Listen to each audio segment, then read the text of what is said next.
लेकिन दुनिया में कुछ ऐसे ऐसे कोऑपरेटिव है जो बहुत बड़े हो गए हैं। अमूल डेयरी से कोऑपरेटिव वाला कि गवर्नमेंट किसानों को यह बता सकती है कि कौन से बत्तख की ब्रीड यानी नस्ल अच्छी है। उनको एक मतलब जन्मजात गुण मिला है नदी में तैरने का।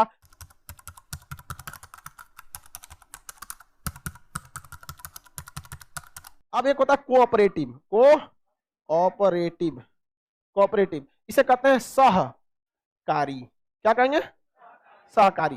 कोऑपरेटिव होते हैं। कोऑपरेटिव क्या है भैया? कोऑपरेटिव इसमें सरकार बहुत ज्यादा इन्वॉल्व नहीं होती है।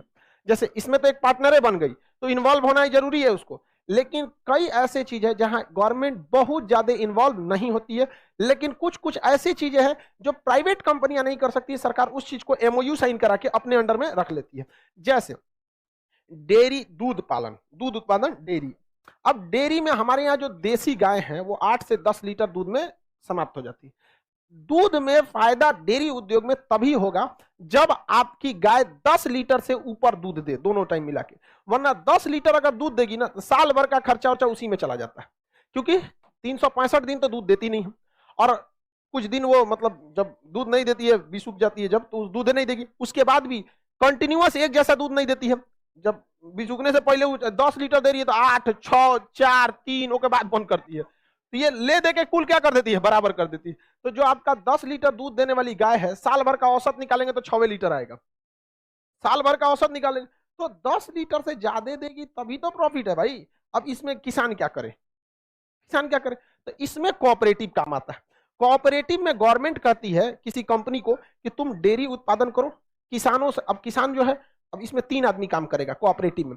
गवर्नमेंट कहेगी कि हम वैज्ञानिकों को लगाकर, डॉक्टरों को लगाकर नस्ल सुधार करते हैं। नस्ल से 1-8% कम या 1-8% ज्यादा ही चलता है पूरे इंडिया में। 5% महीने का, तो सालाना कितना परसेंट हो गया? 12-5 60%। सोचिए 60% सालाना पर ब्याज एक प्राइवेट आदमी देता है। लेकिन कोऑपरेटिव सोसाइटी से अगर आप लोन लेंगे और वो गाय पालन की, गाय पाला और गाय के पास दूध ज्यादा हुआ, लाखों की संख्या में गाय हो गई, सब दूध बहुत ज्यादा हो गया, अब एक खरीदेगा कौन? एक वो कंपनी बनाई जाएगा, जैसे सुधा कंपनी, अमूल डेयरी। इसमें गवर्नमेंट का योगदान बहुत ज्यादा नहीं रहता। अब जैसे मान के चलिए आप डेयरी में दूध देते हैं अपने गाय का, तो आपका एक लाइसेंस नंबर बन जाएगा, कार्ड नंबर बन जाएगा, कितना वसूला आपके उस पर डिजिटली मैसेज चला जाएगा। आज आपके यहाँ से 40 लीटर उठाया, 80 लीटर उठाया, तो कार्ड पर लिख देता है, कार्ड बनता है वहां पे लिख देता है। 10 दिन पर, 15 दिन पर आप एक बार हिसाब कर लीजिएगा, ताकि एक अच्छा अमाउंट आपको भी मिल जाएगा। समझ कि नहीं? तो कोऑपरेटिव छोटे उद्योगों के लिए कौन सही है? कोऑपरेटिव छोटे उद्योग के लिए कोऑपरेटिव जरूरी है। जैसे मत्स्य पालन, मछली पालन। मछली पालन में बस लोगों को पता है वो गड़हा चाहिए होता है। अरे गड़हा का पीएच कितना होना चाहिए किसी को पता रहता है? पीएच ज्यादा चाहिए या कम? कौन सी मछली खड़ा ढाल पसंद करती है, कौन सी मछली तिरछा ढाल पसंद करती है, मछली को खाना कितने टाइम पे देना चाहिए, कौन सी मछली को कौन वाला खाना पसंद है, समझ आ गया कि नहीं? अब जैसे पंडित जी को ले जाके नॉनवेज दे दीजिएगा, क्या खाएंगे वो? अच्छा बात नहीं ना है। अब होली में जाके आप तिलकुट खिलाइए, अरे होली में बढ़िया चलना चाहिए, नहीं समझे? हाँ, अरे होली एगो त्योहार है जिसमें एमओयू काम नहीं करता है, अपना चलेगा, नहीं समझे पूरा?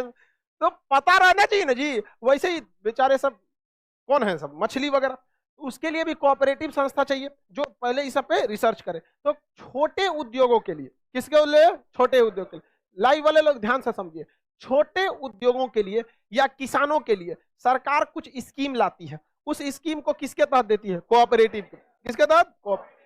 कोऑपरेटिव क्या बड़े चीजों के लिए होता है, लेकिन दुनिया में कुछ ऐसे ऐसे कोऑपरेटिव है जो बहुत बड़े हो गए हैं। अमूल डेयरी, अमूल डेयरी बहुत बड़ा हो गया। सुधा बहुत करोड़ों करोड़ों की कंपनी बन चुकी है यहाँ पर, समझ आएगी ना? क्या इसमें सबका फायदा, गवर्नमेंट की भी हिस्सेदारी 8-10% उसको मिल गया, सुधा कंपनी अपना प्राइवेट है वो भी देख रहा है, और किसानों को भी फायदा हो गया। छोटी कंपनी में, छोटे उद्योग के लिए जब सरकार कुछ सहायता देती है तो उसे क्या कहते हैं? कोऑपरेटिव कहेंगे। क्या कहेंगे? कोऑपरेटिव। जैसे मछली पालन, बिहार में, बिहारी के पास इतनी क्षमता है ना, बिहार यूपी जो ऊपर उत्तर भारत वाले मेहनती ज्यादा है, और यूपी बिहार के पास मछुआरों की संख्या बहुत ज्यादा है, बहुत ज्यादा। उनको एक मतलब जन्मजात गुण मिला है नदी में तैरने का या फिर मत्स्य उद्योग का, उसको गवर्नमेंट अच्छा से नहीं कर पाती है कोऑपरेटिव क्षेत्र में।